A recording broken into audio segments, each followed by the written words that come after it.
Tuhan itu memberi sesuai kadar dan kapasitas.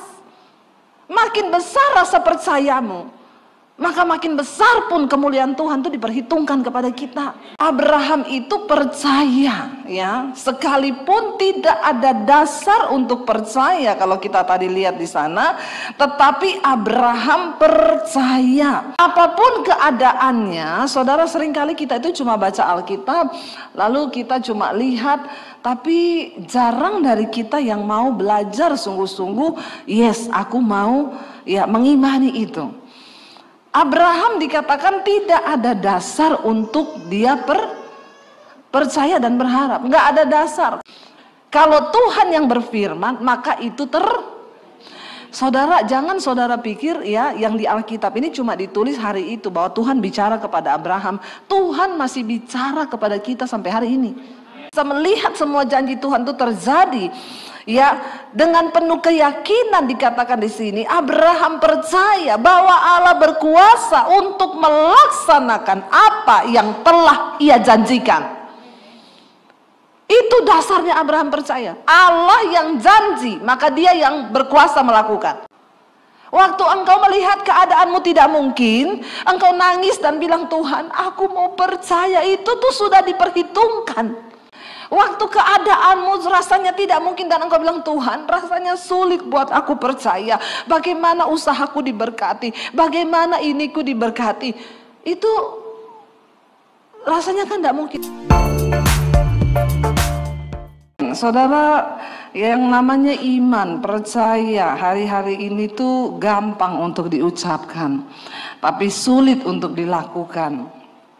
Namun kita harus percaya bahwa ada upah bagi orang-orang yang sungguh-sungguh percaya kepada Tuhan.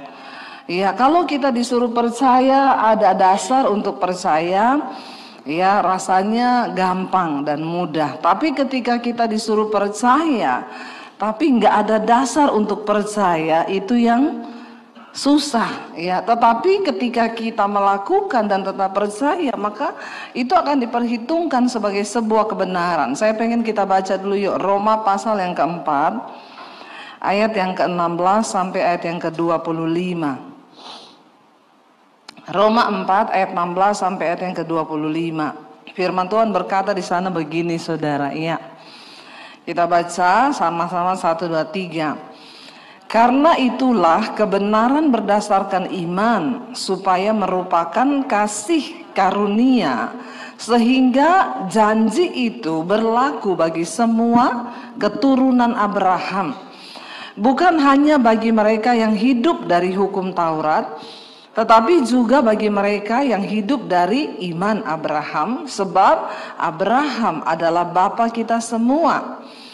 Seperti ada tertulis, engkau telah kutetapkan menjadi bapa banyak bangsa di hadapan Allah yang kepadanya ia percaya, yaitu Allah yang menghidupkan orang mati dan yang menjadikan dengan firman-Nya apa yang tidak ada menjadi ada.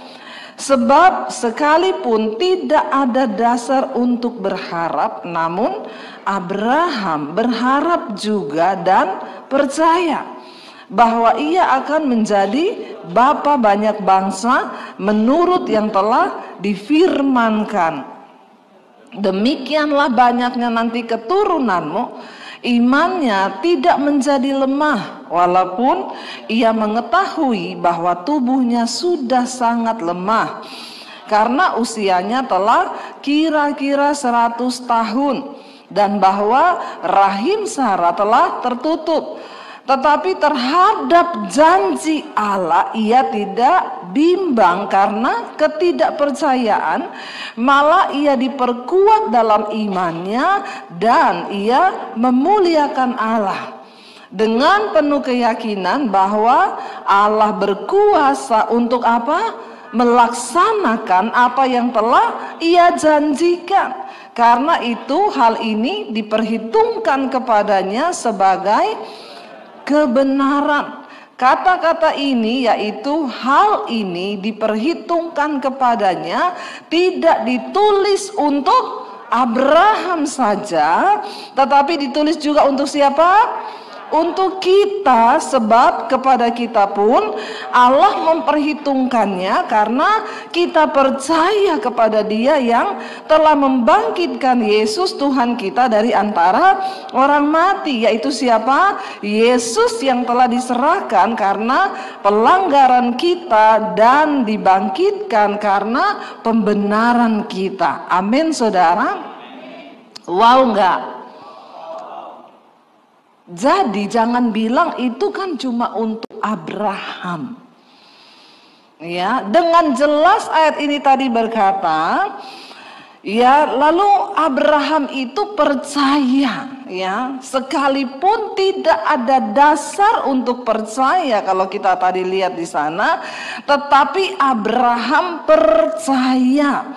Malah dikatakan di sana, ya, ia diperkuat dalam imannya dan ia memuliakan Allah. Kenapa dia percaya? Terhadap janji Allah ia tidak bimbang. Apapun keadaannya, saudara, seringkali kita itu cuma baca Alkitab, lalu kita cuma lihat, tapi jarang dari kita yang mau belajar sungguh-sungguh. Yes, aku mau, ya, mengimani itu. Abraham dikatakan tidak ada dasar untuk dia percaya dan berharap. Nggak ada dasar. Kenapa? Janji Tuhan datang kepada Abraham. Umurnya sudah berapa dikatakan tadi? 100, dan istrinya sudah menopause, ya, sudah mati haid. Di mana kata orang bilang berkata bahwa dia sudah tidak mungkin. Dan memang kalau kita melihat, ya, ini sih terlalu ekstrim. Ini melawan hukum para medis. Orang sudah tidak menstruasi, mati haid, bagaimana mungkin bisa punya anak?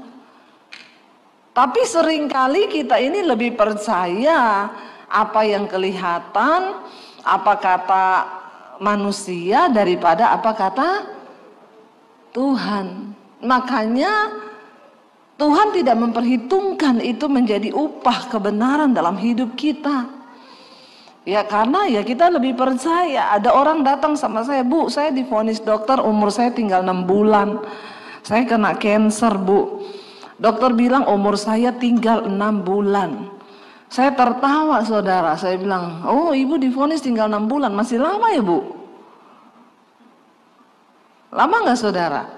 Kenapa saya bilang begitu? Bu, ibu divonis tinggal 6 bulan. Ada orang nggak divonis besok mati. Iya, Pak, iya, saudara.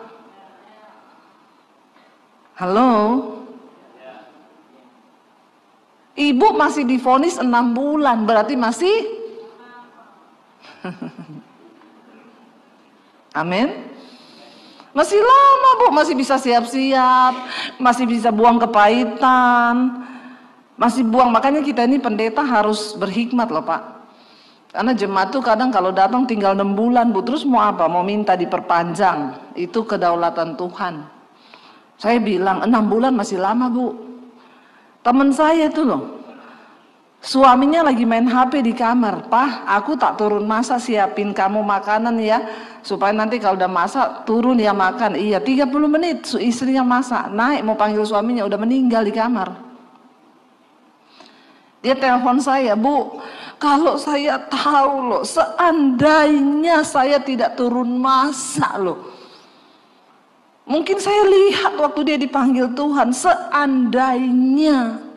Seandainya, ya, teman saya juga dari Palu datang ke Jakarta, mau liburan sama temennya, sama anak-anaknya di Bandung. Suami istri lagi nunggu bagasi di bandara, istrinya bilang sama suaminya, Say, kamu tungguin tasnya kalau lewat ya, aku tak ke toilet sebentar. Dari toilet datang, suaminya dicari, mana suami saya? Nggak ada. Loh, itu kok orang ngumpul-ngumpul banyak. Dia lari, suaminya udah jatuh, meninggal di bandara. Dia ngomong apa? Seandainya loh, aku nggak ke toilet, ngompol, Bu, di celana. Loh, iya nggak, saudara? Siapa yang tahu hidup ini siapa? Ya, kita semua melakukan seperti biasanya, orang kebelet kok, yuk ke toilet lah. Saya tanya, nggak ada tanda-tanda Bu? Enggak ada Bu Debbie, nggak ada tanda-tanda. Itu juga teman saya yang suaminya kemarin meninggal di kamar, Bu, masa nggak ada tanda-tanda? Enggak Bu, saya tuh kemarin, ini dia baru suruh cepet ya paspornya diurus ya, udah kadaluarsa, kita nanti ke Yerusalem. Ternyata ke Yerusalem baru, bukan Yerusalem lama. Lalu semua orang berkata seandainya Bu, seandainya. Ya, yang lebih celaka lagi saudara, bahaya loh kalau suami mati PIN ATM-nya nggak ngerti. Amin ibu-ibu. Makanya suami istri harus PIN ATM-nya saling tahu, amin. Ya, nanti meninggal, ya itu pernah kejadian Bu, saya nggak ngerti PIN ATM suami saya, ini mau beli peti, mau beli apa, repot loh. Nanti panggil pengacara, panggil polisi, itu harus di depan bank, pejabat bank baru bisa buka. Kalau enggak ya, ayo kita mulai bertobat hari ini, suami istri saling tahu PIN ATM, bilang amin. Coba yang rela ngomong aminnya. Yang nggak ada isinya pasti aminnya kenceng, karena ke ATM-nya nggak ada isinya. Kalau ada isinya nggak rela. Tapi jemaat di sini tidak semuanya rela, amin. Saya sama suami saya saling tahu PIN ATM. Ya, suami saya bawa ATM-nya, saya pegang mobile banking-nya. Dia mau apa coba? Biar dia gesek, saya lihat ini pengeluaran buat apa. Ya, jadi saudara hati-hati, karena hidup ini kita nggak ada yang tahu, nggak ada yang tahu. Ya, makanya kita harus sungguh-sungguh berpegang, percaya kepada Tuhan. Hiduplah seolah-olah kamu akan mati besok. Kira-kira kalau saya tanya saudara, kalau saudara mau mati besok, saudara mau ngapain hari ini?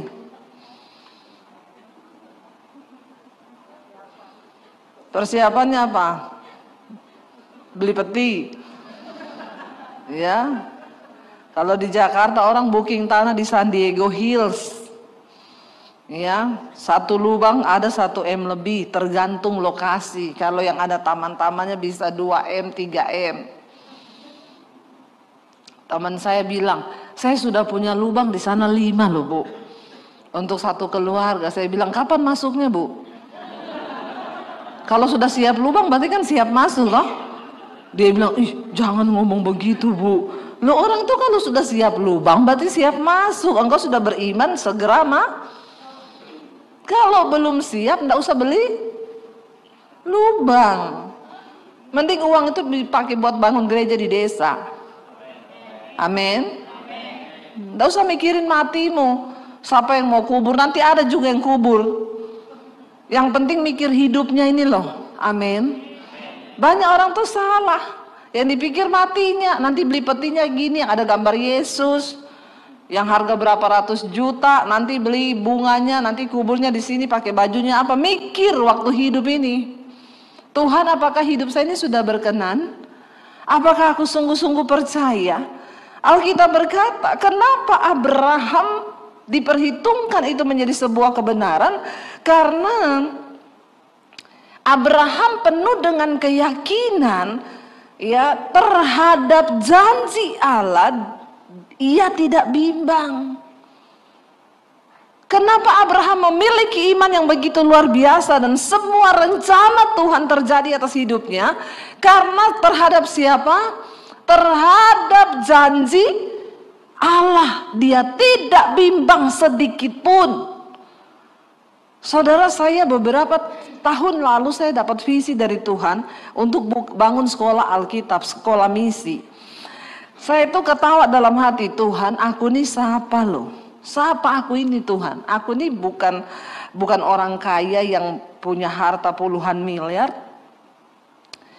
Tuhan suruh saya bangun sekolah. Berulang kali saya dengar suara Tuhan. Tuhan tuh ngomong gini, aku nggak cari orang yang punya uang, aku cari orang yang punya iman. Sebab yang dapat mewujudkan semua proyekku di dunia ini bukan uang, tetapi iman. Tuhan bilang, uang itu aku yang punya, tapi iman itu engkau yang harus memiliki dan timbul dari dalam dirimu. Saya cuma bilang sama suami, ya udah saya tidak dapat visi bangun gereja. Di Jakarta semua tanya, ibu kapan buka gereja? Saya mau ke gerejanya ibu, nggak usah, gereja saya di YouTube aja.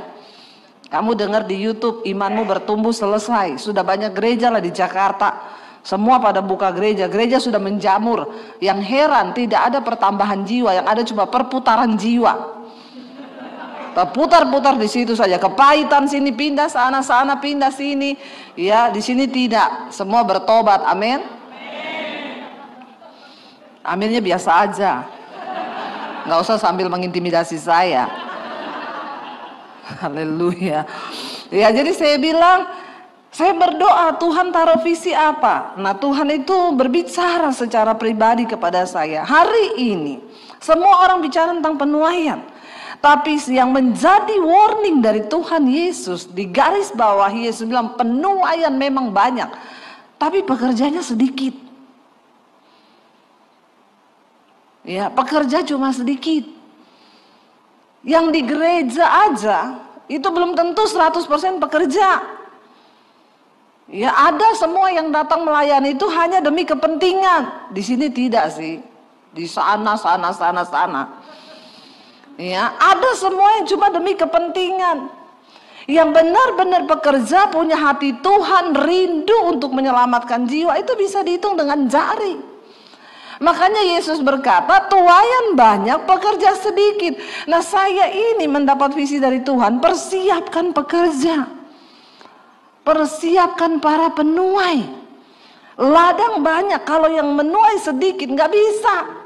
Jadi saya tanya, apa Tuhan? Bangun sekolah misi, ya yang hanya 6 bulan, jangan yang dapat STH. Nanti kalau orang cari gelar lagi, ya kita bikin yang hanya dapat gelar STH. Bedanya saudara, 6 bulan itu dia lulus cari jiwa. Kalau yang STH begini lulus cari jadwal. Ya, cari jadwal.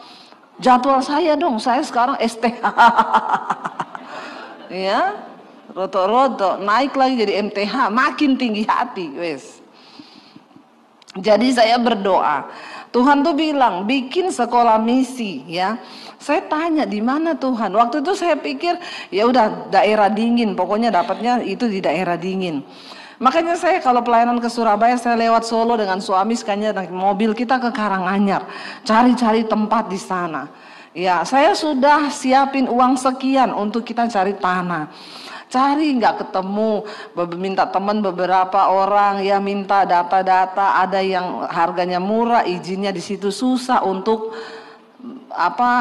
sekolah Alkitab, ada yang harganya mahal, izin gampang. Ya wes lah, akhirnya saya cuma bilang Tuhan, terserah Tuhan.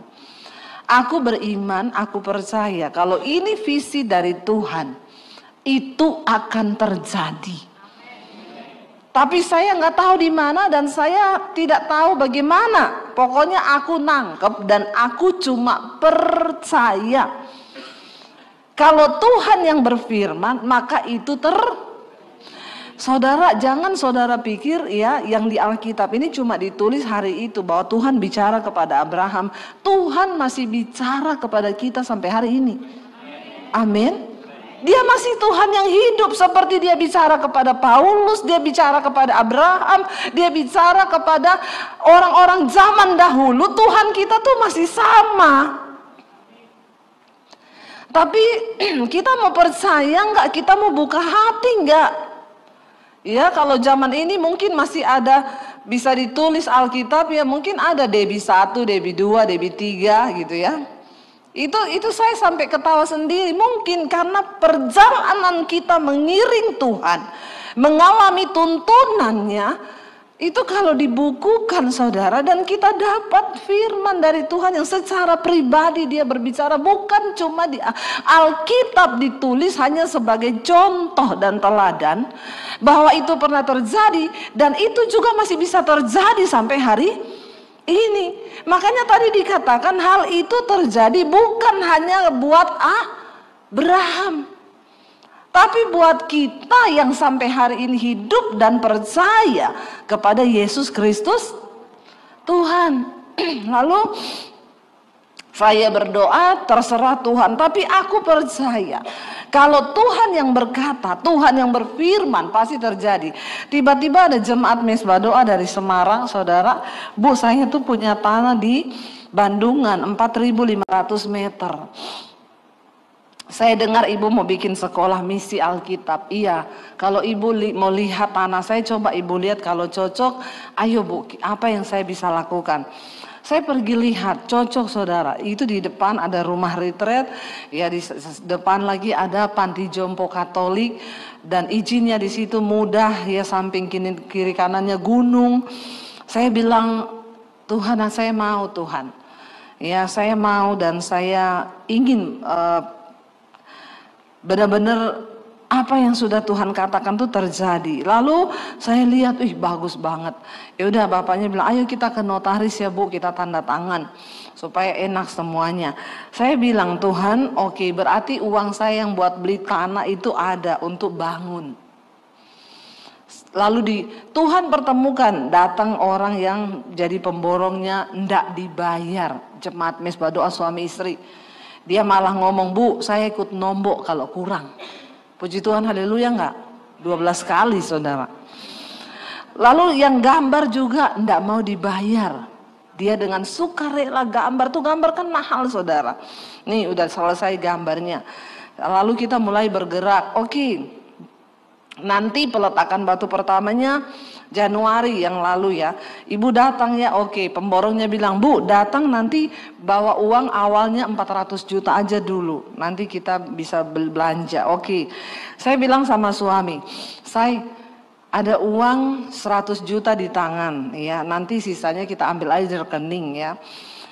Saya tuh berapa hari mau berangkat ke Bandungan, ada orang telepon, Bu Dewi saya mau ke studio ibu, boleh nggak? Iya, saya mau ketemu ibu, silakan aja, saya ada waktu jam sekian-sekian. Dia datang ke studio. Dia bilang, bu ini ada persembahan, sudah lama saya mau kasih ibu, tapi baru sempat nih, ada uang 50 juta. Buat pelayanan ibu, dia kasih saudara, berarti sudah 150, kurang 250. Saya bilang suami, nanti kalau udah mau berangkat, ya kita ambillah 250 di bank. Tiba-tiba saudara, ya kita besoknya mau ke Semarang itu, mau ke Bandungan, ada orang ketemu saya saudara di toilet waktu kita lagi ibadah di Mesbah Doa onsite di Jakarta. Salaman, Bu Debbie, ya ampun ibu ketemu ya bu. Iya, saya ini dari Kanada bu. Saya tuh mau kasih persembahan loh buat ibu punya pelayanan. Nanti bisa nggak kita ketemu langsung? Oh iya, saya mau ke Semarang besok. Ya udah kita ketemu ya. Ketemu saudara di satu kafe di Jakarta. Dia kasih saya kresek saudara. Nih bu ada persembahan. Sudah lama saya disuruh Tuhan ngasih, tapi baru sempat saya kasih. Dia tinggal di Kanada, warga negara Kanada.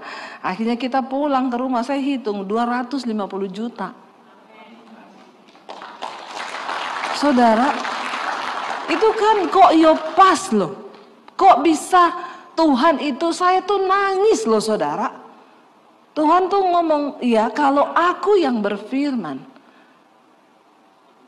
kamu pakai imanmu aja. Aku cuma butuh iman itu sebagai dasar. Karena Tuhan sanggup mencipta dari yang tidak ada menjadi ada. Lalu saya cuma melihat tiba-tiba dari pabrik kasur telepon, bu nanti butuh berapa kasur ya, aku sumbang ya kasurnya bu, semua berapa ibu butuh. Tiba-tiba distributor Panasonic, bu semua yang berbau lampu listrik Panasonic dari saya ya bu. Saya tuh cuma terheran-heran. Ya kemarin ada orang dari Amerika, bu saya mau ketemu ibu ya, ini Tuhan suruh kita nanti ketemu. Dia seorang hamba Tuhan saudara yang dipakai Tuhan luar biasa di Amerika. Dia bisa menjadi penasehat di gereja Presbyterian di Amerika tuh, bule semua jemaatnya. Dia orang Indonesia, masih muda perempuan. Dia tuh kalau ngomong saudara, di rapat-rapat itu dia menjadi gembala di gereja bule saudara. Dan itu rapat itu semua majelis bule apa-apa dia tuh yang ngomong, dipercaya. Dia bilang, ibu ya Tuhan itu sudah berikan visi ini kepada beberapa hamba Tuhan di Jakarta, di Indonesia, tapi mereka nggak tanggap. Jadi Tuhan taruh visi itu sekarang di ibu. Dan dari sekolah itu nanti Bu, bukan hanya memberkati Indonesia tetapi bangsa-bangsa. Saya bilang amin. Saya akan pertemukan Ibu dengan beberapa orang Bu, ya, untuk bicarakan nanti program ke depan dan mereka akan bantu Ibu. Saya cuma melihat waktu kita ngomong percaya, tidak bimbang karena firman Tuhan, maka Tuhan itu susun kayak puzzle, saudara. Itu bisa ketemu sampai menjadi satu gambar. Dan kemarin Januari sudah peletakan batu pertama. Kemarin saya juga mampir ke sana. Sekarang sudah berdiri, saudara. Kita targetkan Juni jadi dan Juli kita sudah mulai bergerak. Karena pekerja harus disiapkan. Hari-hari ini pelayanan saya dan suami, kami bikin seminar hamba-hamba Tuhan di berbagai kota. Saya melihat, ya, ini nanti saya pulang dari sini, ya, hari Selasa, hari Senin balik, besok hari Selasa saya harus berangkat ke Manado. Ya, sudah ada 1.500-an hamba Tuhan yang mendaftar untuk ikut seminar dari berbagai gereja. Saya melihat hari-hari ini, saudara, ya, penuai, pekerja, hamba-hamba Tuhan harus dipersiapkan. Kita nggak mungkin bisa menuai kalau tidak dipersiapkan semuanya. Gereja, ya, harus bangkit dengan iman. Jangan tidur, saudara. Ayo mulai bergerak. Ya, mulai bergerak, bangun iman. Dan engkau akan melihat Tuhan itu masih melakukan perkara-perkara ajaib. Dan dari yang tidak ada itu bisa menjadi ada. Ya, ada pergerakan Tuhan yang akan terjadi sebelum kedatangan Dia yang kedua kali. Kita melihat hari-hari ini adalah hari-hari yang terakhir, makanya kita bangkit. Jangan cuma karena perkara-perkara penghidupan iman kita menjadi lemah. Cuma masalah nggak ada duit, masalah tersinggung, masalah kepahitan. Hello, engkau dipermainkan terus sama iblis. Ya, enggak usah peduli yang begitu-begitu. Ayo kita bergerak bersama, tangkap apa yang Tuhan mau.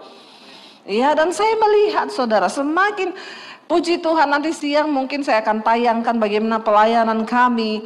Ya, di tengah masa pandemi kita bisa bangun puluhan gereja di desa-desa. Dari yang tidak ada bisa menjadi ada. Dan di sini Abraham berkata, dia tidak bimbang, dia tidak ragu. Kenapa? Karena ketidakpercayaan, karena keadaan yang sudah tidak mungkin. Umur 100 tahun, istrinya sudah mati haid. Makanya istrinya tuh bilang, dia bilang sama suaminya, Pak, kayaknya dari aku udah tidak mungkin deh punya anak. Aku ini udah menopause. Ya, mungkin memang kamu akan punya anak, tapi dari pembantu kita si Hagar. Ya, lalu istrinya, satu kegagalan Abraham itu hanya karena dia mendengar istrinya. Jadi tidak selamanya istri-istri ini juga ngomongnya betul. Kadang-kadang menyesatkan suami. Istri-istri hati-hati ya, bertobat ya. Jangan kau melemahkan iman suamimu ya. Abraham itu tercatat sebagai memang bapak orang beriman, bapak orang percaya. Tapi waktu disuruh tiduri Hagar, kenapa dia tidak tengking ya? Atau ngomong ke istrinya, tidak boleh loh, kamu itu apa ini yang kamu pikirkan? Hanya dari kau. Ketika dikasih perempuan Hagar, orang Mesir, saudara, orang Mesir yang paling jelek di sana tuh paling cantik di sini. Jadi putri Indonesia mungkin. Kenapa? Tinggi-tinggi, hidungnya mancung, putih kulitnya. Yang sudah pernah ke Mesir siapa? Pernah lihat cewek Mesir? Apalagi yang naik di kapal Sungai Nil, yang lihat tari-tarian tuh cewek-cewek Mesir menari. Ya, Pak Honggo lihat ya Pak. Nah, jangan sering-sering ya Pak. Ya, itu saudara, seperti itu Hagar itu cantik orang Mesir. Lah cuma satu itu loh kegagalannya Abraham itu, ya iman kalah sama Imron. Makanya juga ibu-ibu itu ya bertobat ya, jangan sampai suamimu kau sesatkan. Ya, ndak ada iman di situ. Abraham enggak ngomong, jangan ya Sarah, ndak boleh loh. Aku tuh punya anak dari kamu. Ketika disuruh sama Sarah, mungkin dari pembantu kita, dan zaman itu wajar. Kalau istri nggak bisa beri anak kepada suami, Maka suami bisa ambil gundik siapapun yang dia mau atau dari pembantu. Ya, Ishak juga seperti itu kan, dari gundik-gundiknya, pembantu-pembantunya dia punya anak. Ya, dan seperti itulah memang pada zaman itu, ya. Zaman sekarang tidak boleh bapak-bapak. Amin. Dan zaman sekarang mana ada juga istri rela bilang ya sudah sama pembantu aja inem. Ya, nggak mungkin ya zaman sekarang. Nah, akhirnya Abraham disitulah ya dia gagal ya untuk ya dia tetap percaya dia bakal punya anak, tapi ya akhirnya ketika Sarah menyuruh dia begitu lalu dia jatuh. Tetapi Abraham dikatakan dia tetap percaya bahwa dia akan menjadi bapa segala bangsa. Dari dia akan lahir keturunan yang tidak terhitung jumlahnya. Ya, dan ayat ini berkata dia tidak bimbang ya, karena ketidakpercayaan malah ia diperkuat dalam imannya dan ia memuliakan Allah. Kalau saudara hari-hari ini melihat keadaanmu rasanya nggak percaya, muliakanlah Tuhan, nyanyi saudara supaya engkau percaya. Waktu imanmu rasanya mepet, waduh saya itu ingat di sini ya, dulu kota Solo ini kota yang penuh perjuangan bagi kami, saya dan suami. Saya dulu tinggal di Mojosongo ya. Kalau pelayanan tuh kadang harus ke daerah Solo. Saya sering loh dulu ngisi di pabriknya Bapak loh Pak. Tapi dulu Bapak tidak memperhitungkan saya. Karena memang saya belum ada apa-apanya dulu. Saya tuh kalau khotbah di pabriknya Pak Honggo saudara, dari Mojosongo saya naik motor loh Pak.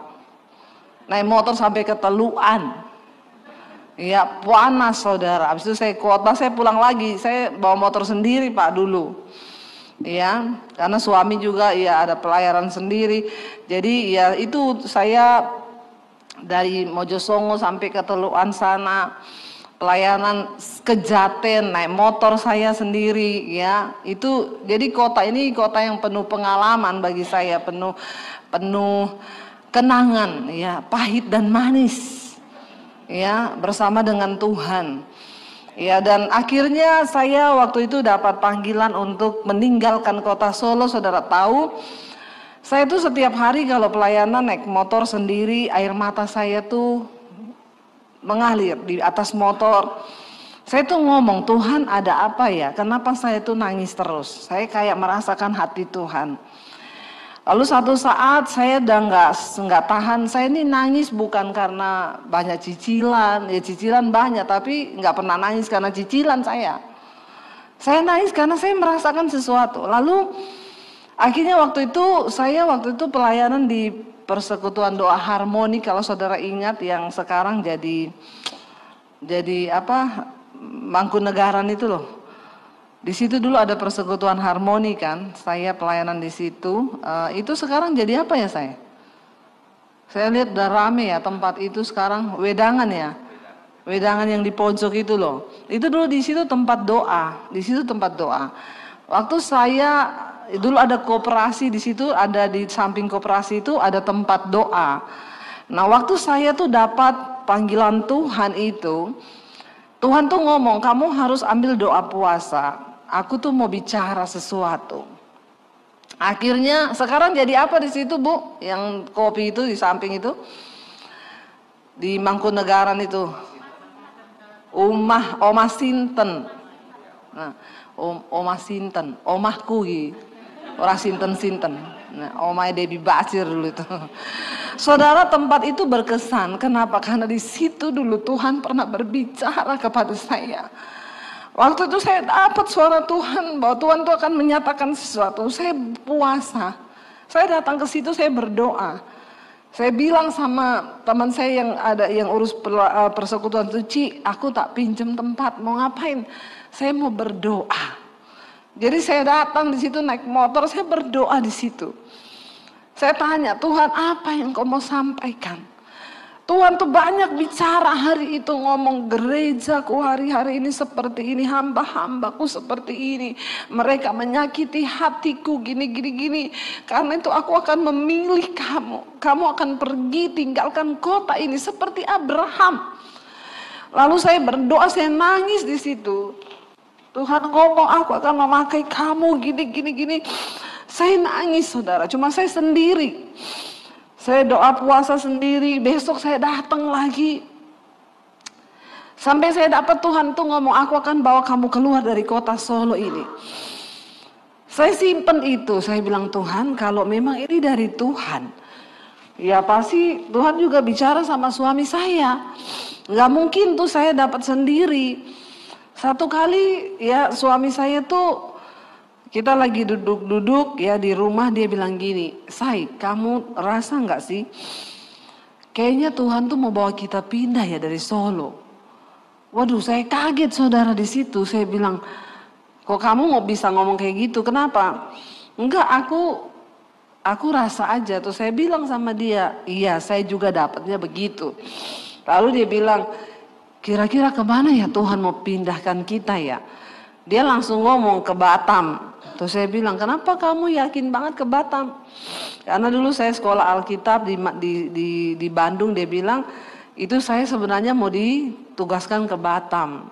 Tapi saya bilang, saya udah punya pacar di Solo dan kita akan menikah. Jadi saya pulang lagi ke Solo. Saya bilang, ya kita jangan menetapkan di Batam apa di mana, ya kita berdoa saja supaya Tuhan yang buka jalan. Lalu saya ingat ada satu hamba Tuhan dulu, dia pernah ngomong sama kita berdua. Waktu dia datang ke Solo, dia bilang, kamu berdua ayo ikut saya ke Jakarta. Oh enggak Pak, kita di Solo panggilannya. Enggak, kamu itu bukan di Solo loh, kamu berdua itu di Jakarta panggilannya. Oh enggak Pak, kita baru beli rumah di Mojosongo. Dan bagi saya, kalau saya sudah beli rumah, ya itu sudah peneguhan bahwa kita memang di Solo tinggalnya. Dia bilang, enggak, gini aja, kalau satu saat kamu dapat panggilan Tuhan, nanti hubungi saya ya. Saya bilang, enggak, kita di Solo. Saya sudah nyaman di Solo saudara, walaupun naik motor kemana-mana. Ya tapi kan di Solo ini uang 5.000 masih bisa makan satu rumah kan. Beli soto ya. Dulu tuh kerjaan saya 10.000 ke warung soto, dapat tempe, dapat apa, sudah kita makan satu rumah itu udah bisa gitu ya. Lalu saya bilang enggak, waktu saya dapat panggilan itu saya bilang sama suami, dulu kan ada pendeta tuh nawari kita ke Jakarta. Coba ya, tanya lagi. Saya buka, saya cari di HP saya udah nggak ada nomornya, padahal saya simpan. Karena ternyata itu tersimpan di memori handphone. Saya kan sudah ganti handphone. Orang penting itu ganti handphone, bukan ganti nomor. Orang bermasalah tuh ganti nomor. Ya, karena dikejar-kejar utang. Nggak bayar, makanya ganti terus tuh nomor. Bertobat. Ya, jadi ganti handphone, jangan ganti. Ya, itu nomor saya ini dari saya zaman belum menikah nih. Waktu pertama handphone keluar, ini masih sampai sekarang ini saya pakai nih 081567 itu masih sampai sekarang. Akhirnya saya bilang, kebawa di HP lama kali. Oh iya udah nggak ada. Terus suami saya bilang, nanti aku minta di gereja Solo Baru. Itu sering undang pendeta, itu adalah nomor teleponnya di sana. Saya bilang sama suami saya, enggak usah, kita jadikan ini tanda. Kalau Tuhan yang panggil kita, Tuhan yang kirim nomor HP-nya ke kita. Iya enggak saudara? Tapi susah enggak? Secara manusia? Tapi bagi Tuhan enggak ada yang. Akhirnya kita bertahan 1 minggu lewat, 2 minggu, sebulan enggak ada nomor itu. Ya wes berarti bukan. Kita uji. Tiba-tiba temannya suami saya datang. Dan kamu tuh punya ini enggak lagu-lagu di komputermu? Kalau ada tak minta ya lagu-lagu liriknya untuk buat saya pakai di gereja multimedia. Oh iya, ya udah mampir aja ke rumah. Dia mampir ninggalin flash disk. Ini ya, flash disk saya tolong copyin. Oh iya siap. Lama nggak dibuka-buka suami saya saudara, baru hari keberapa itu dibuka. Waktu dia cop di komputer, dia buka datanya, nomor 1 datanya di situ nama hamba Tuhan dan nomor telepon.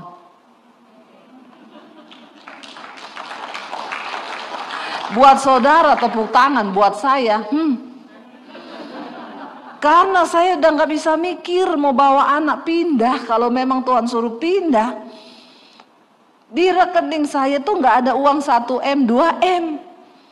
Ya, yang ada tuh ember.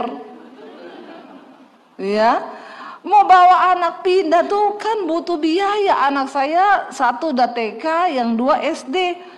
Ya Tuhan, kalau mau pindah gimana? Dan suami saya buka, dia klik itu file data nomor telepon hamba Tuhan, nama yang di atas sekali itu pendeta sama nomor HP-nya.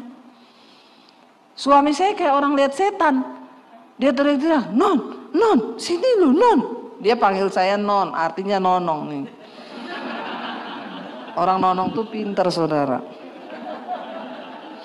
Ya, bukan non gitu, bukan nonong. Dia bilang, "Say, sini yo, say, sini yo." Saya datang, "Ngapa toko iki?" "Hilo, astaga, nomor pendeta nih lo. Tuhan kirim lo." Waduh, saya jadi takut malah. Ih, Tuhan tenan ini. Tuhan kita ini cuma bercanda loh Tuhan. Akhirnya saya coba WA dia. Saya waktu itu SMS ya. "Pak, saya itu dapat panggilan ke Jakarta. Masih berlaku nggak tawaran itu? Kami dipanggil keluar sama Tuhan dari Solo." Nggak dibalas, tidak pernah digubris. Saya bilang berarti dia juga sudah ganti nomor. Nggak penting ini orang. Satu kali saya lagi pelayanan, suami saya telepon, "Say, itu Pak Pendeta datang di gereja. Ini lagi ada di gereja. Kamu kesini ketemu yuk." Saya datang, saya tanya langsung, "Pak, kita boleh ketemu?" "Oh iya, saya juga mau ketemu kalian."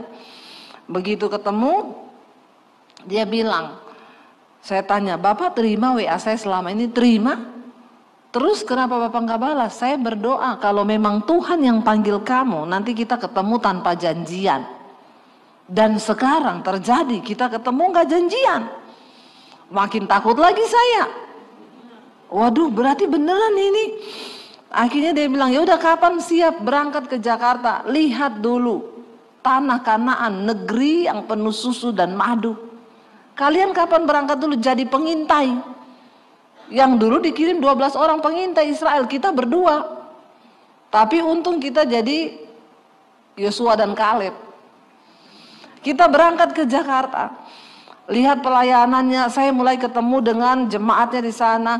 Jemaat ya pendoa, istrinya pendoa, suaminya ya narkoba, anaknya narkoba. Saya tuh lihat di Jakarta, waduh ini ngeri sih, ini ngeri, bukan negeri yang penuh susu dan madu, penuh racun. Waduh ngeri ya di Jakarta. Lalu 1 minggu sudah dia bilang, "Kalian pulang sekarang ke Solo, berdoa. Jadi Tuhan benar-benar mau bawa ke Jakarta atau tidak, kalian bergumul." Kita pulang. Pulang saya bilang sama suami, secara spirit, yes saya di Jakarta. Banyak sekali jiwa yang harus dilayani. Tapi suami saya bilang, "Tapi dia enggak ngomong gaji loh." Nah ini, laki-laki itu kan selalu pakai. Karena suami saya benar, dia bilang, "Kita ada cicilan rumah di Mojosongo. Kalau pindah terus nggak ada penghasilan, lah rumah tuh mau dicicil pakai apa?" Terus saya bilang sama suami, "Kalau Tuhan yang suruh melangkah aja." Dia bilang, "Ya gue enak ngomong gitu. Aku ini mikir anak istri. Lah di sana ndak dapat apa-apa, kita tinggalin sini, rumah di sini nggak bisa kebayar. Lah terus ndak ada tempat, lah terus gimana?" Saya bilang, "Nggak usah ribet, ikut Tuhan aja, percaya janji Tuhan." Dia bilang, "Imanmu nyampe, imanku ndak nyampe." Ya memang benar, secara logika memang laki-laki itu mikir kan. Ya saya sih ngomong, ya udah saya nurut kamu aja, mau pindah apa kagak. Lalu dia itu waktu itu ya singkat cerita dia masih mempertahankan lah. Ya dia bilang, "Saya tuh dapat PK loh di Solo ini. Ya saya tuh bisa buat bayar."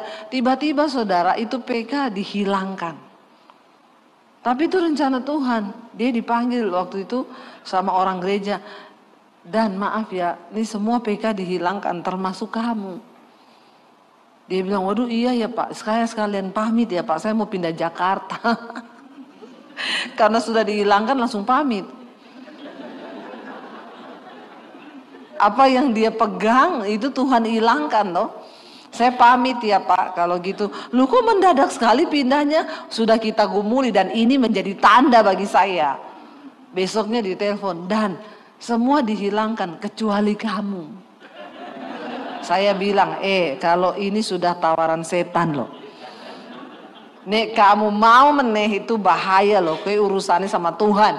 Terus oh ya ndak. Akhirnya kita melangkah saudara ke Jakarta. Banyak orang punya mimpi ke Jakarta, dahsyat luar biasa, pasti sukses.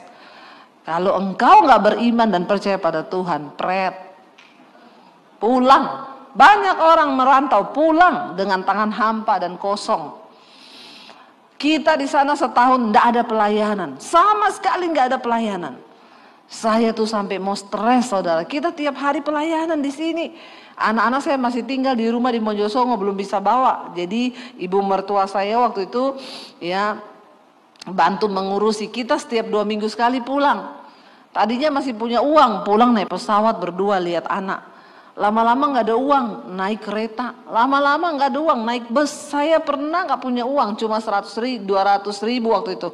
Suami saya bilang kalau mau pulang kita punya motor. Mau nggak kamu pulang Jakarta Solo naik motor? Seneng. Lihat orang menderita seneng. Saya bilang sama suami, ya udah demi ketemu anak kita pulang. Naik motor Jakarta Solo 18 jam. Dari Cirebon sampai Solo hujan deras, kita nggak bisa berhenti. Adanya sawah-sawah, mau berhenti malah kesambar petir. Ya udah jalan aja.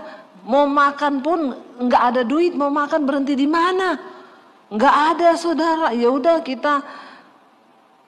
kita terus aja. Sepanjang jalan tuh saya nangis, udah air hujan kena air mata. Menyatu jadi satu. Tapi itu yang menggetarkan sorga. Saya bilang Tuhan, aku tetap percaya loh Tuhan. Aku tetap percaya. Wes karepmu. Dengan bercucuran air mata. Aku tahu janji yang kau berikan.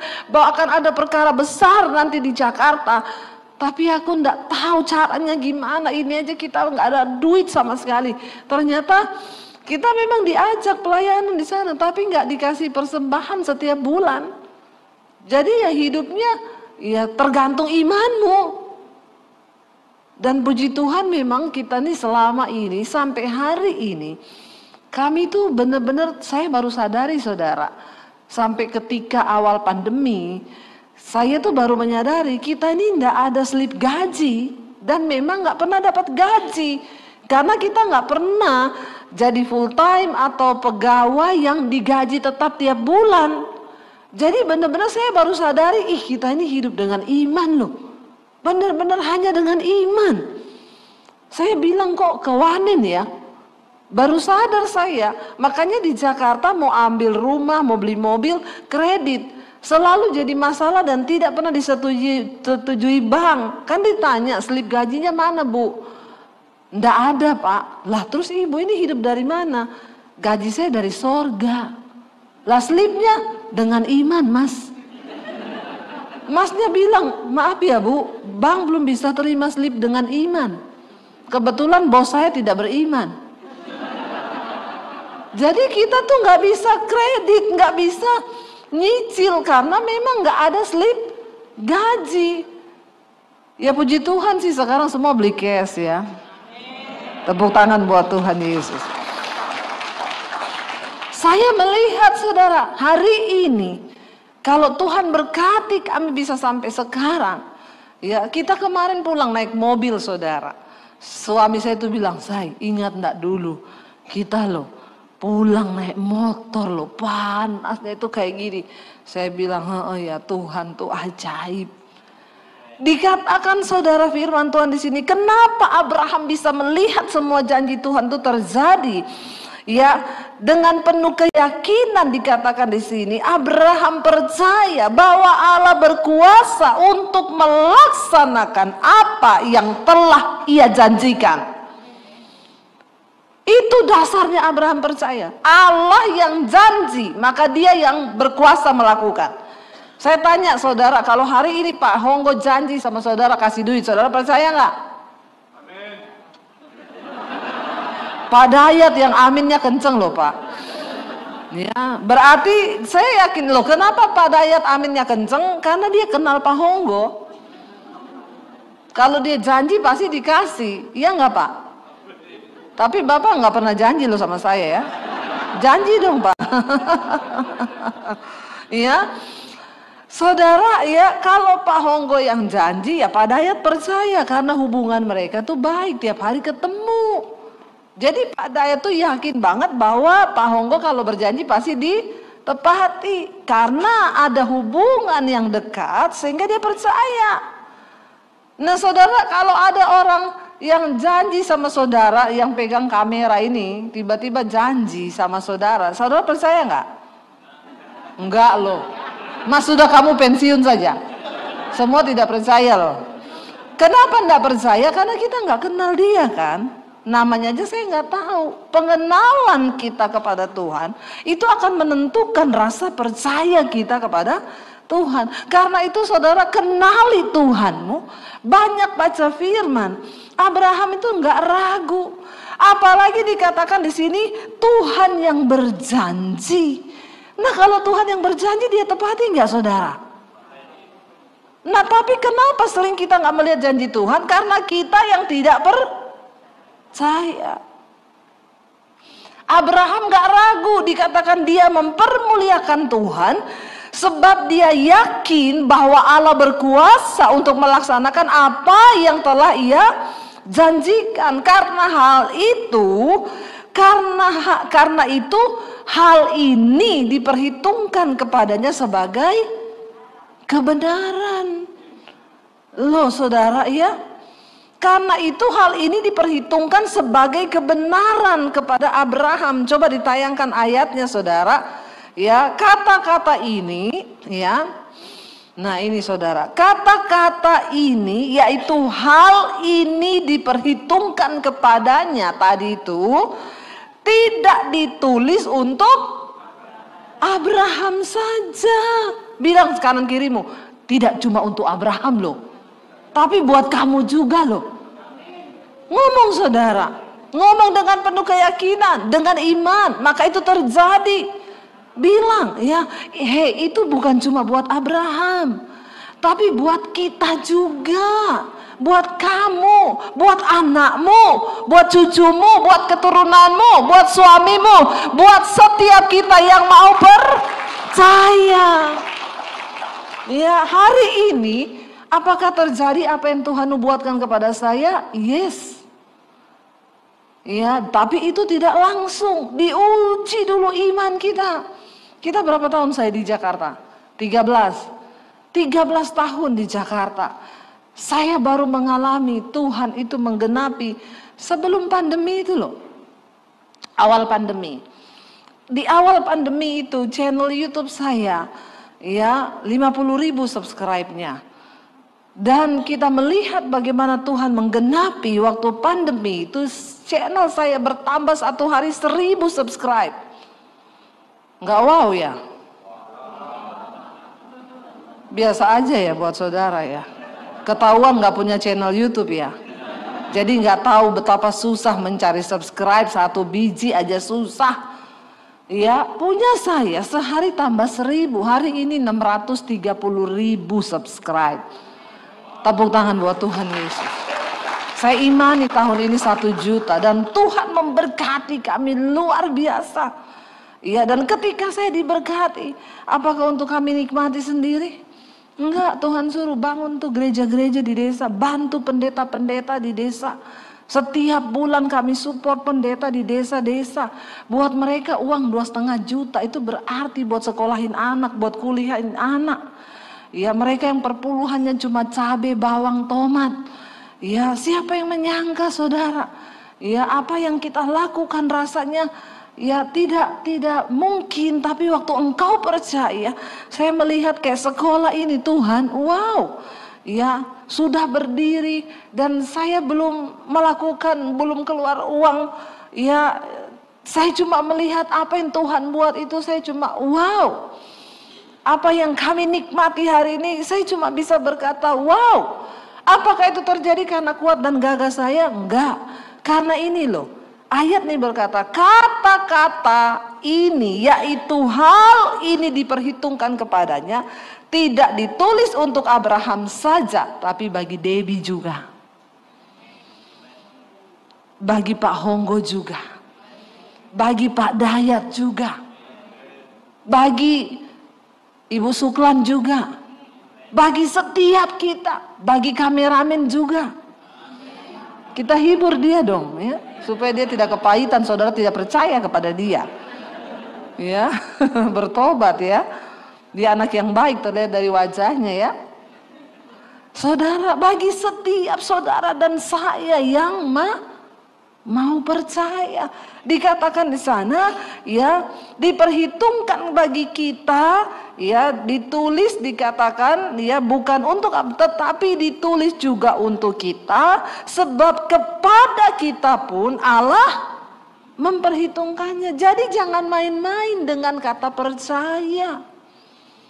Karena Tuhan memperhitungkan di dalamnya ada upah. Waktu engkau melihat keadaanmu tidak mungkin, engkau nangis dan bilang, Tuhan aku mau percaya, itu tuh sudah diperhitungkan. Katakan. Yang tidak percaya aminnya juga redup. Maka tidak akan terjadi. Ya, tapi ketika engkau sungguh percaya dan bilang yes. Waktu keadaanmu rasanya tidak mungkin dan engkau bilang, Tuhan rasanya sulit buat aku percaya. Bagaimana usahaku diberkati, bagaimana iniku diberkati. Itu rasanya kan tidak mungkin. Saya itu baru dengar kesaksian teman saya, saudara, beberapa waktu yang lalu.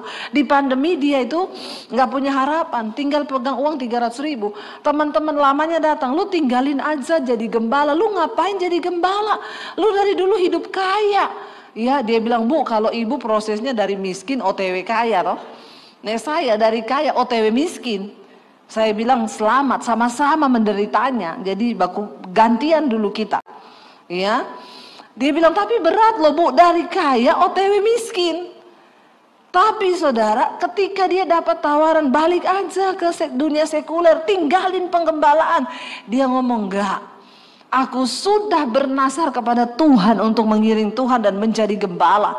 Aku akan tetap percaya. Saudara, tiba-tiba dia ketemu temennya. Ya, temennya itu lumayan punya jabatan. Ngobrol-ngobrol, gimana kabarmu? Dia bilang baik, gini-gini. Besoknya dia ketemu temannya satu. Dia bilang temannya itu curhat, bukan orang Kristen. Gua nih mau buka pabrik loh, tapi izinnya susah, gini. Kamu bisa nggak bantu? Oh iya, nanti coba gua kenalin ya sama temen gua. Diurus, saudara, akhirnya bisa buka pabrik. Pabriknya bisa jalan semuanya. Ya tadinya dihalangi kan sama oknum-oknum yang minta uang, diperes gini. Akhirnya dia ketemuin.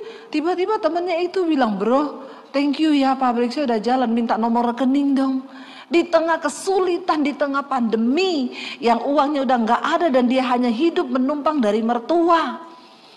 Dia bilang, Tuhan aku percaya engkau panggil aku jadi gembala, nggak ada sia-sia. Tiba-tiba minta nomor rekening, dia kasih, nggak berharap apa-apa, nggak berpikir apa-apa. Saudara, tapi lama, dia bilang hampir sebulan kali, Bu, minta nomor rekening nggak transfer. Tiba-tiba transfer. Dia lihat, saudara, kaget. Berapa? 50 miliar. Saudara dengar syok kan? Jangan bunuh diri ya. Dengar berkatnya orang. 50 miliar. Saya aja belum sampai di situ, Bu. Dia ngomong, kamu ulang tahunnya kapan? 2 bulan lagi. Ya, nanti gua kasih lagi. 50 M lagi. Jadi 100 miliar di tengah masa pandemi. Wow nggak? Jangan dipikir nanti gila. Tapi itu yang namanya kata-kata hal ini Tuhan itu memberi sesuai kadar dan kapasitas. Makin besar rasa percayamu, maka makin besar pun kemuliaan Tuhan itu diperhitungkan kepada kita. Loh, dia besar loh. Saya bilang kenapa besar? Dipertaruhkan antara menggembalakan sama turun kembali ke kerjaan lama. Ditawarin sudah kalau lu mau kita langsung kasih nih perskot di depan untuk kamu balik ke kerjaan lama. Karena memang dia orangnya pintar dan dapat dipakai. Enggak, aku udah taruh hidupku jadi gembala. Mau miskin, mau apapun, aku jalani bersama Tuhan. Sebab dia yang berfirman, maka dia juga akan melakukan. Loh saudara, hari ini jangan batasi Tuhan dengan pikiran kita. Ada begitu banyak hal-hal supranatural yang bisa Tuhan kerjakan di hidup kita. Yang itu melampaui pemikiran kita. Sebab apa? Yesus sanggup mendengar lebih dari yang kita harapkan. Saya undang imam musik maju. Yesus sanggup menjawab lebih dari yang kita doakan. Bagian kita hanya percaya saja. Percaya kepada Dia. Ya, kita naikkan pujian ini.